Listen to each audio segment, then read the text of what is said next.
اعوذ باللہ من الشیطان الرجیم بسم اللہ الرحمن الرحیم رب اشرح لی صدری ویسر لی امری واحلل عقدۃ من لسانی یفقہوا قولی۔ تمام واجب الاحترام السلام علیکم ورحمۃ اللہ۔ دعا گو ہوں کہ اللہ پاک پروردگار جل جلالہ سب کے جو مرض، قرض، رسوائی اور تنگ دستی اور ناگہانی آفتیں ہیں ان سے اللہ تعالیٰ آپ سب کو محفوظ رکھے، اور اللہ پاک پروردگار جل جلالہ کل مومنین، مومنات، مسلمین، مسلمات کے لیے سب کے لیے آسانیاں پیدا فرمائے،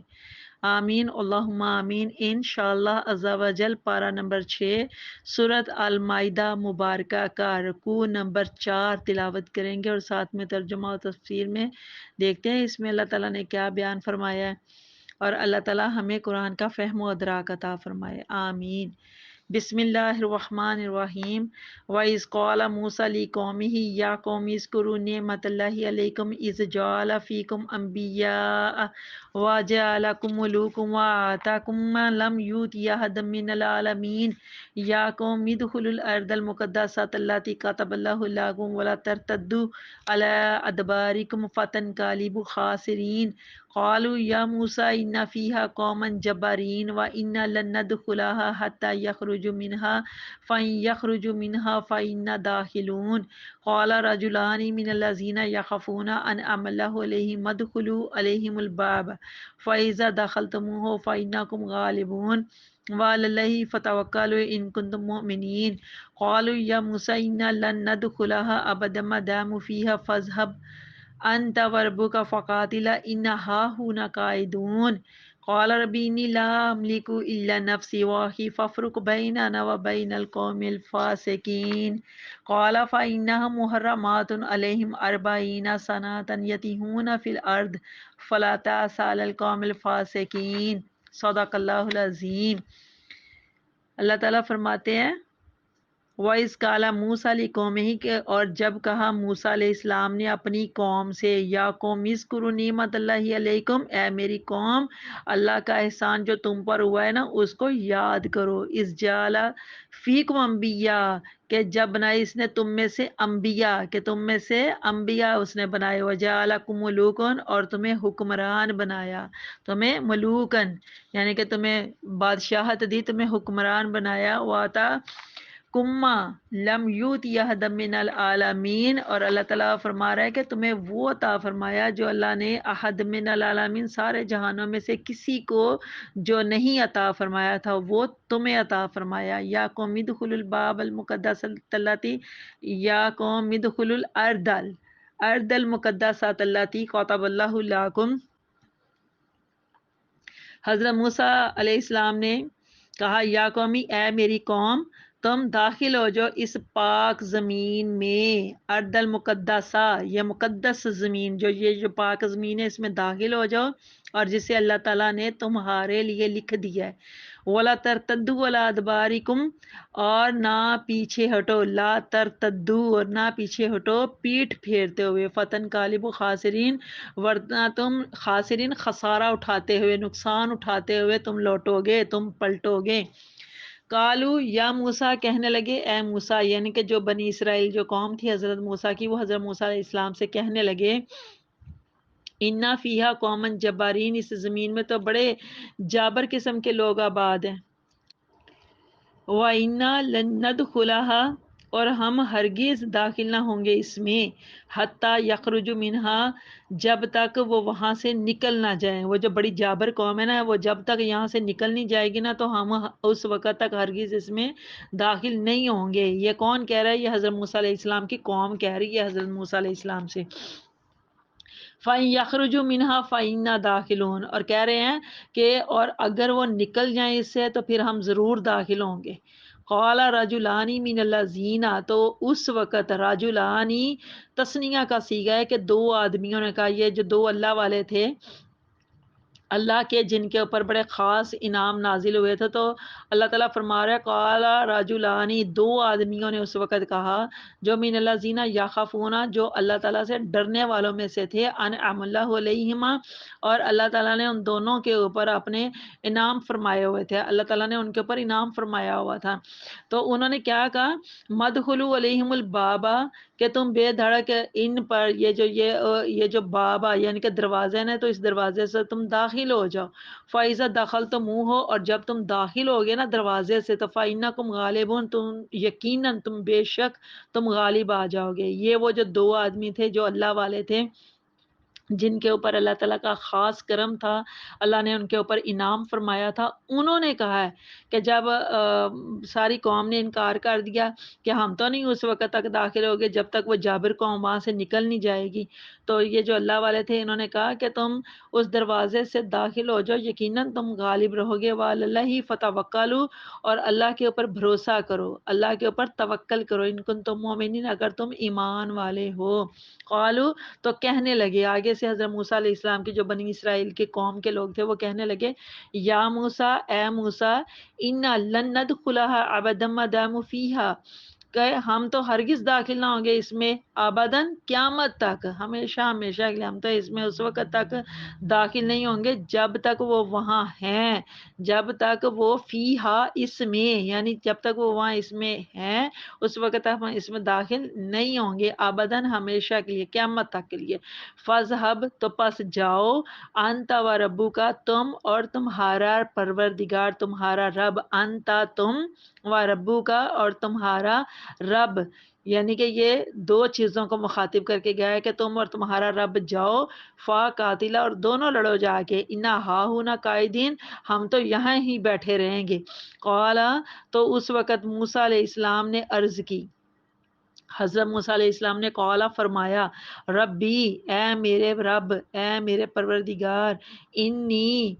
لا املکو، بے شک میں مالک نہیں ہوں، الا مگر نفسی، میری نفس کا، جو میری ذات ہے، میری نفس ہے، میں اس کا، واخی، اور اپنے بھائی کا، آخی میرا بھائی، یعنی حضرت ہارون کی طرف یہ اشارہ ہو رہا ہے۔ حضرت موسیٰ کے جو بھائی تھے وہ بھی نبوت سے سرفراز ہوئے ہوئے تھے، اللہ تعالیٰ نے حضرت موسیٰ کی دعا قبول کر کے حضرت ہارون علیہ السلام کو بھی نبوت سے سرفراز کیا تھا۔ تو یہاں پر صرف اپنی ذات کی اور اپنے بھائی ہارون کی صرف گواہی دے رہے ہیں کہ یا اللہ، باقی میں یعنی کہ کسی کا کوئی مالک نہیں ہوں، تو اے میرے رب، میں مالک نہیں ہوں سوائے اپنی ذات کے اور اپنے بھائی کے، فَافْرُقْ بَيْنَنَا، پس تو ہمارے درمیان میں، وہ بین القوم الفاسقین، اور اس نافرمان قوم کے درمیان میں، فَافْرُقْ یعنی کہ تفریق ڈال دے، جدائی ڈال دے، یعنی کہ ہمارے درمیان میں اور اس نافرمان قوم کے درمیان میں جدائی ڈال دے، جدائی ڈال دے۔ قالا، تو اللہ نے فرمایا، قالا، اللہ نے فرمایا، فَإِنَّهَا مُحَرَّمَاتٌ عَلَيْهِمْ، تو یہ جو زمین ہے نا، ان کے اوپر، علیہم، ان کے اوپر، محرمات، حرام کر دی گئی ہے، یعنی کہ انہوں نے نافرمانی کی، اللہ تعالیٰ کا حکم نہیں مانا تھا، تو پھر اب اللہ تعالیٰ فرما رہے ہیں کہ یہ جو زمین ہے نا، میں نے ان کے اوپر حرام کر دیا، اربعین سناتن، 40 سال تک، اربعین 40 کو کہتے ہیں اور سن سال کو کہتے ہیں، تو اللہ نے کہا 40 سال تک میں نے یہ جو سرزمین ہے نا، مقدس یہ جو زمین ہے، ان کے اوپر حرام کر دی گئی ہے، یتیہونا فی الارض، تو یہ زمین میں ادھر ادھر مارے مارے پھرتے رہیں گے، سرگرداں پھرتے رہیں گے، جیسے وہ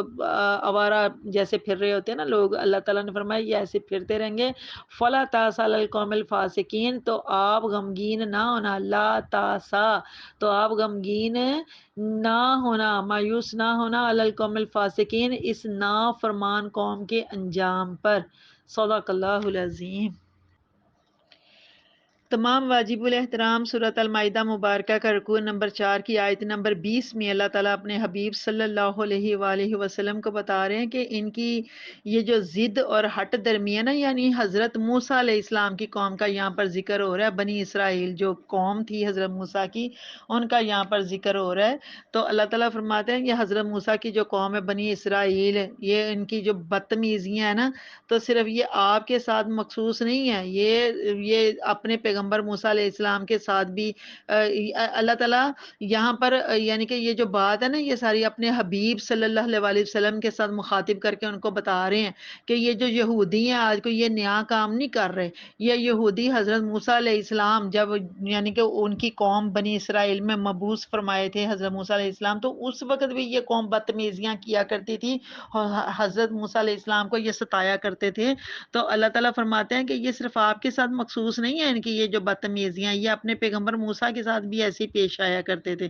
چنانچہ اللہ تعالیٰ نے ان کی جو قدیم تاریخ کا ایک اہم واقعہ بیان فرمایا۔ یہاں اس آیت میں ملوکن کا لفظ بادشاہ کے معنی میں نہیں بولا گیا، بلکہ یہ آزاد اور خود مختار کے معنی میں مذکور ہوا ہے۔ اس کا مقصد بتانے کا صرف یہ ہے کہ پہلے تم فرعون کی غلامی سے زنجیروں میں جکڑے ہوئے تھے، اب وہ زنجیریں کاٹ دی گئی ہیں اور تمہیں آزادی کی نعمت سے سرفراز کیا گیا ہے۔ اور پھر اللہ تعالیٰ نے اس وقت عقیدہ توحید کے حوالے سے، نبوت کے حوالے سے، آزادی کے حوالے سے، حکومت کے حوالے سے، یہ ساری جتنی بھی نعمتیں ہیں نا، یہ ایسی نعمتیں تھیں جو اللہ تعالیٰ نے اس زمانے میں بنی اسرائیل کے سوا کسی اور قوم کو نہیں عطا کی تھی، یعنی کسی اور قوم کو یہ ساری نعمتیں عطا ہوئی نہیں تھی، ان کے نصیب میں ہی نہیں تھی۔ تو اللہ تعالیٰ نے یہ ساری جتنی بھی بڑی بڑی اپنی نعمتیں تھیں ان سے اللہ تعالیٰ نے بنی اسرائیل قوم کو یعنی کہ ان کے اوپر انعامات یہ فرمائے تھے اور ان کے اوپر احسانات کیے تھے، لیکن اس کے باوجود یہ قوم انتہائی ہٹ درم اور بدتمیز قسم کی تھی۔ تو آیت نمبر اس کے بعد جو 21 ہے، 22 ہے، 23، 24، 25 اور 26 یہ تسلسل کے ساتھ اس رکوع کی یہ جتنی آیت مبارکہ ہیں نا، یہ ایک واقعے سے متعلق ہیں۔ ان تمام آیات مبارکہ میں صرف ایک ہی بات چل رہی ہے اور وہ ڈیٹیل کے ساتھ ہم واقعہ بیان کرتے ہیں، وہ واقعہ پورا ان 6 آیاتوں کے ساتھ جڑا ہوا ہے۔ تو اس وقت یہ جو واقعے کا خلاصہ یہ جو بیان کیا اللہ تعالیٰ نے، اس کا خلاصہ یہ ہے کہ جب حضرت موسیٰ علیہ السلام نے بنی اسرائیل کو ساتھ لے کر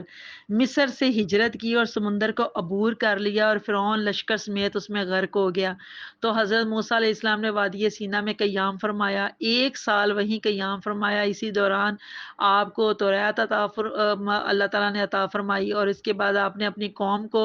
اپنے آبائی وطن شام کی طرف جانے کے لیے آمادہ کیا۔ آبائی وطن کون سا؟ شام، ملک شام، تو ادھر جانے کے لیے آمادہ کیا۔ چنانچہ وہاں کے لوگوں کے حالات معلوم کرنے کے لیے پہلے حضرت موسیٰ علیہ السلام نے 12 نقیب یعنی 12 ذمہ دار سردار جو تھے نا، وہ ادھر روانہ کیے کہ جو 40 روز تک وہاں کے حالات کا مشاہدہ کرتے رہے۔ جب واپس آئے تو موسیٰ علیہ السلام نے انہیں فرمایا کہ قوم کے سامنے برملا ایسی کوئی بات نہ کہنا جن سے ان کے حوصلے پست ہوں، لیکن 12 میں سے 10 نے تو وہاں کے لوگوں کی قوت، وہاں کی ان کی جو قد و قامت تھی اس کے متعلق اور ان کے کلوں کی مضبوطی کے متعلق ایسا نقشہ کھینچا کہ بنی اسرائیل چلا اٹھے اور انتہائی بے باکی سے اپنے پیغمبر کو کہہ دیا کہ ہم تو ایسی جابر قوم سے ٹکر لے کر اپنے بچوں کو یتیم نہیں کرنا چاہتے اور نہ ہی اپنی بیویوں کو بیوہ کرنے کے لیے ہرگز تیار ہیں۔ آپ اور آپ کا خدا پہلے جا کر ان سے لڑیں، یعنی آپ اور آپ کا جو رب ہے، آپ کا جو خدا ہے، پہلے آپ لوگ جاؤ اور جا کر ان سے لڑو اور ان سے ملک کو پاک کرو، تو پھر ہم اپنے آبائی ملک کا رخ کریں گے۔ انہوں نے کہا ہم ملک شام کی زرخیز زمینوں اور ٹھنڈے پانی کے ابلتے چشموں اور پھلوں سے لدے ہوئے باغات اور وہاں کی عزت کی جو زندگی ہے نا اس سے باز آئے۔ ہم تو واپس مصر جاتے ہیں، وہاں اگرچہ غلامی کی ذلت ہے لیکن موت کا تو اندیشہ نہیں ہے نا۔ دوسرے جو 2 نقیبوں کا جو یہاں پر ذکر آیا ہے وہ توجہ کے ساتھ ان کے نام سن لیجئے کہ جن کے نام یوشع بن نون اور کالب ہیں۔ یوشع بن نون اور کالب ہیں، یہ 2 اللہ والے 2 نیک بندے تھے جن کے اوپر اللہ نے اپنا بڑا خاص کرم فرمایا تھا۔ تو انہوں نے بہت سمجھایا کہ نامرد نہ بنو، ذرا ہمت کر کے دشمن پر حملہ تو کرو، پھر دیکھو کہ اللہ کی مدد کس طرح تمہارے دشمنوں کو کچل کر رکھ دیتی ہے۔ لیکن مجال ہے ان کے اوپر کسی قسم کا کوئی اثر ہوا ہو یا وہ ٹس سے مس ہوئے ہیں۔ چنانچہ ان کی اس بزدلی اور پیغمبر کی نافرمانی کی وجہ سے اس ملک کا جو داخلہ تھا ان کے اوپر بند کر دیا گیا۔ صاف اللہ تعالیٰ نے بتایا کہ یہ لوگ 40 سال تک اللہ تعالیٰ نے ان کے اوپر اس ملک کے جو دروازے تھے وہ بند کر دیے،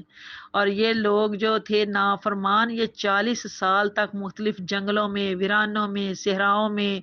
خاک چھانتے رہے۔ جب اس مدت میں غلامی کی گود میں جو پلے ہوئے اسرائیلی تھے وہ لقمہ اجل بن گئے اور آزادی کی فضا میں وہ پیدا ہونے والے بچے پروان چڑھے، تو انہوں نے شام جو وہ ملک تھا اس کے اوپر حملہ کر کے اسے فتح کیا۔ اس واقعے سے ہمیں بھی یہ حقیقت بتا دی گئی ہے کہ آزادی کی نعمت اسی قوم کو عطا فرمائی جاتی ہے جو اس کے لیے سر دھڑ کی بازی لگانے کے لیے تیار ہوتے ہیں، اور جو ڈر کے گھس کے اپنے کمروں کے اندر گھروں کے اندر بیٹھے رہیں گے، وہ خاک جانے آزادی کی نعمت کیا ہوتی ہے، تو وہ خود بھی غلام اور ان کی آنے والی نسلیں بھی غلامی کی زندگی گزارتے ہیں۔ تو اللہ تعالیٰ نے فرمایا کہ جو آزادی کی نعمت کے لیے سر دھڑ کی بازی لگانے کے لیے تیار ہوتے ہیں نا، تو وہی پھر آگے آنے والے وقت میں آزادی کی نہ صرف زندگی گزارتے ہیں بلکہ ان کی آنے والی نسلیں بھی ایسی یعنی کہ جمہوری اور آزاد آب و ہوا میں وہ پیدا ہوتے ہیں اور جیتے ہیں اور خوشحال زندگی گزارتے ہیں۔ سورۃ المائدہ کی یہ 6 آیات اس تمام واقعے سے متعلق ہے جو بیان کیا گیا۔ رکوع کے آخر میں اللہ تعالیٰ نے اپنے نبی سے فرمایا کہ آپ اس نافرمان قوم کے انجام کے اوپر غمگین نہ ہوں، غمگین نہ ہوں، کیونکہ یہ سزائیں اللہ تعالیٰ صرف نافرمانی کے سبب ہی دیتا ہے۔ اللہ تعالیٰ کہتا ہے ویسے تو میں بڑا رحمان ہوں، غفور الرحیم ہوں، تواب الرحیم ہوں، تو میں لوگوں کے اوپر ظلم نہیں کرتا ہوں، تو یہ تو لوگ خود ہی اپنے نفسوں کے اوپر ظلم کرتے ہیں۔ تو تمام واجب الاحترام دعا کرتے ہیں ہم سب مل کر کے اللہ ذوالجلال والاکرام اپنا اور اپنے رسول کا ہمیں فرما بردار بنائے رکھے۔ جو انجانے میں جانے انجانے میں غلطیاں کوتاہیاں ہو جاتی ہیں، اللہ تعالیٰ سب وہ درگزر فرمائے۔ رکوع نمبر 4 مکمل ہوا۔ اللہ تعالیٰ آپ سب کا حامی و ناصر ہو۔ اجازت چاہتی ہوں۔ اللہ حافظ۔ میرے اس چینل قرآن ہماری زندگی کو آپ سب لائک بھی کیجئے، کمنٹ بھی کیجئے، اور سبسکرائب کے ساتھ ساتھ بیل آئیکن کو بھی دبا دیں تاکہ میری تمام ویڈیوز آپ کو بر وقت ملتی رہیں۔ اللہ تعالیٰ آپ سب کا حامی و ناصر ہو۔ اللہ حافظ۔